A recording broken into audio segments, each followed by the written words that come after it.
From the moment I stepped into Circus, I could feel the weight of the place pressing down on me. I had always heard stories, ghost tales shared in hushed tones about the haunted halls and the tragedies that had unfolded there. But I brushed them off, eager to experience the neon glow and carnival energy of Las Vegas. The bright lights and lively atmosphere were supposed to be exhilarating, but as I crossed the threshold into the hotel, an uneasy chill ran down my spine. It was as if the air itself was different inside, thick and heavy, charged with a strange, oppressive energy. The laughter and chatter of the casino floor sounded distant, almost distorted, as though muffled by something unseen. My excitement began to twist into something darker, something that gnawed at the edges of my mind.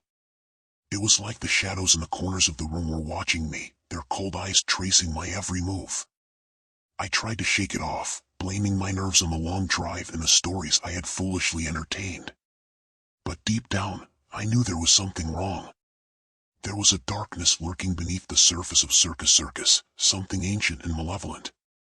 The feeling of being watched clung to me like a second skin, a constant reminder that this place was different, that it held secrets I was not meant to uncover.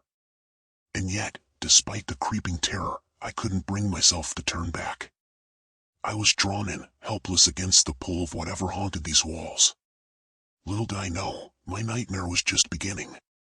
As I wandered through the dimly lit corridors of Circus, trying to shake off the unease that clung to me, I overheard a conversation between two staff members near the elevators.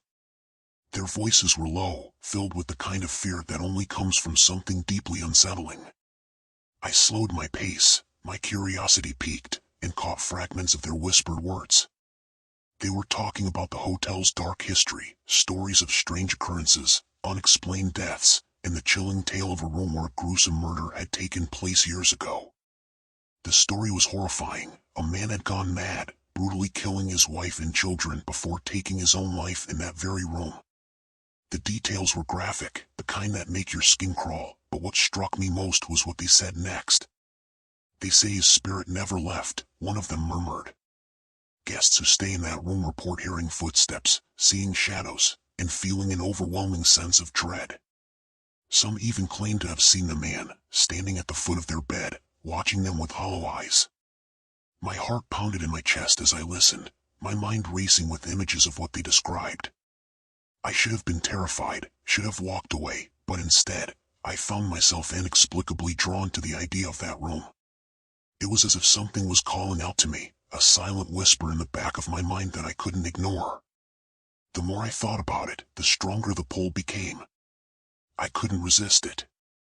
I needed to see that room, to stand where those terrible things had happened. I told myself it was just morbid curiosity, but deep down, I knew there was something more, something darker at play. And so, against all reason, I decided to seek it out.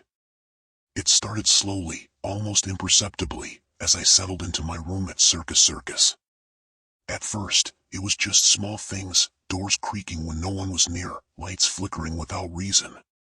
I brushed it off as quirks of the old building, nothing more. But then, the occurrences became more sinister. I woke up one night, my body drenched in sweat, the sheets clinging to me like a second skin. The air was thick, suffocating, as if something unseen was pressing down on me. I could feel it, something was in the room with me, watching me from the shadows. My breath hitched, and I strained to see through the darkness, but there was nothing there.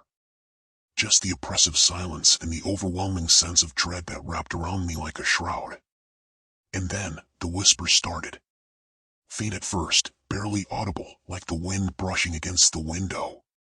But they grew louder, more insistent, until they were a chorus of voices echoing in my mind, filling my thoughts with fear and confusion. I tried to shut them out, to convince myself it was all in my head, but it was no use. The voices were inside me now, twisting my thoughts, warping my perception. My mind wasn't my own anymore. There was something else in control, something dark and malevolent.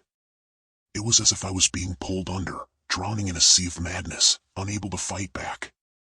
I felt it pushing me, urging me to do things, horrible things. The images flashed in my mind, violent and grotesque, and I was powerless to stop them. I wanted to scream, to run, to get as far away from that room as possible, but my body wouldn't obey. Instead, I felt my hands clench into fists, my teeth grinding together as a wave of anger and hatred surged through me. It wasn't just fear anymore. It was rage, and it was taking over. I don't remember when I left my room or how I ended up in that hallway, but I do remember the cold metal of the knife in my hand, the weight of it heavy and comforting. I remember the faces of the people I passed, their expressions turning from surprise to horror as they saw the look in my eyes. I can still hear the screams that erupted when they realized what was happening. The world around me blurred, the details fading into the background as I moved forward with a single, terrifying purpose. The voice inside me was in control now, guiding my actions, feeding off my fear and anger. And then, in a flash of violence, it happened. Blood splattered against the walls, pooling on the floor, the sound of it dripping echoing in my ears. The screams were deafening, but they didn't seem to bother me. They were distant, muffled, as if coming from somewhere far away. I was lost in the moment, consumed by the act, driven by the force that had taken hold of me. When it was over, I stood there, staring down at my hands. They were covered in blood, warm, sticky, and thick. It was everywhere, seeping into the cracks of the floor, staining my clothes, my skin. I should have felt horrified, sickened by what I had done. But instead, there was a sickening sense of satisfaction, a twisted pleasure that turned my stomach. It wasn't until the last echoes of the screams faded that I snapped back to reality. The weight of what I had done hit me like a freight train, and I collapsed to the floor, shaking uncontrollably. I wanted to wake up, to tell myself it was just a nightmare, but the blood on my hands told me otherwise. The realization of the carnage I had caused was too much to bear. My mind raced, trying to piece together what had happened, how I had lost control so completely. But deep down, I knew the truth. The darkness in that place had taken hold of me, turned me into something I never thought I could become. I was no longer in control. And I feared that I never would be again. I ran out of that cursed hotel, my heart pounding, my breath coming in ragged gasps. The neon lights of the strip flashed around me, but they offered no comfort, no sense of escape. I needed to get away from that place, to put as much distance between me and Circus as possible. But no matter how far I went, I couldn't shake the feeling that something was still with me. The images of the blood, the screams, the look of terror in their eyes, they followed me. Every time I closed my eyes, I saw it all over again. The knife in my hand, the way it felt to plunge it into flesh, the sickening crunch of bone and the warm, sticky blood that soaked through my fingers. It was as if the murder was on an endless loop in my mind, playing over and over, tormenting me. But it wasn't just in my head. It was in my dreams too, in every dark corner, every shadow. I could hear the victims' voices, their cries for help, their pleas for mercy. They whispered to me in the night, reminding me of what I had done, of what I had become. I thought leaving the hotel would free me, but the darkness didn't stay behind. It followed me, clinging to me like a second skin, creeping into my thoughts, my soul. It's with me now, wherever I go, a constant presence that I can't escape. And then, one night, I woke up in a cold sweat, the room pitch black. I could feel it, the darkness, surrounding me, pressing in on me. And in that moment, I realized the horrifying truth. It wasn't just following me. It was inside me. The evil from Circus had burrowed its way into my very being, a parasite feeding off my fear and guilt. Even now, as I sit here, I can feel it lurking just beneath the surface, waiting for the right moment to take control again. It whispers to me, telling me that it's not over, that it will return when I'm at my weakest.